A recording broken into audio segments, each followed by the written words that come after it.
साल 2036। आज से ठीक 10 साल पहले आसमान में वो रहस्यमयी काले धुएं का बादल छाया था जिसने सूरज को हमेशा के लिए निगल लिया। अब दिन और रात में कोई फर्क नहीं है। दुनिया में अब सिर्फ एक जमा देने वाली ठंड बची है, और वो अंधेरे में शिकार करने वाले खौफनाक जीव जिन्हें बचे हुए इंसान। कबीर ने अपनी टॉर्च की कमजोर रोशनी को एक पुरानी खंडहर हो चुकी इमारत के बेसमेंट में घुमाया। ये जगह कभी एक बहुत बड़ी एडवांस रिसर्च लैब हुआ करती थी, लेकिन आज ये सिर्फ मलबे का ढेर थी। कबीर के साथ उसकी छोटी बहन रिया और उनका जिगरी दोस्त सैम था। वे तीनों पिछले 3 दिनों से कुछ खाने की तलाश में यहां वहां भटक रहे थे। कबीर, हमें यहां से चलना चाहिए। मेरा रेडिएशन और मोशन मीटर बीप कर रहा है, सैम ने फुसफुसाते हुए कहा। उसकी आवाज में खौफ साफ झलक रहा था। बस 2 मिनट और सैम, यहां कुछ ऐसा है जो मुझे अपनी तरफ खींच रहा है, कबीर ने एक भारी लोहे के दरवाजे को हटाते हुए कहा। मलबे के ठीक नीचे एक अजीब सी धातु की डिब्बी यानी कैप्सूल दबी हुई थी।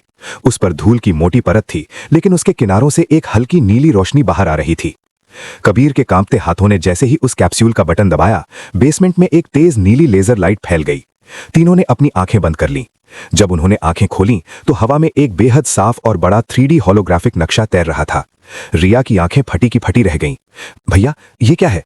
नक्शे के एक कोने पर एक लाल रंग का बिंदु ब्लिंक कर रहा था, जहां वे अभी खड़े थे, और उस नक्शे के बिल्कुल दूसरे छोर पर एक सुनहरी चमकती हुई जगह थी।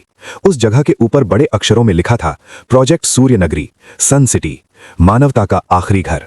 रिया की आंखों में आंसू आ गए। क्या सच में कोई ऐसी जगह है जहां आज भी सूरज निकलता है?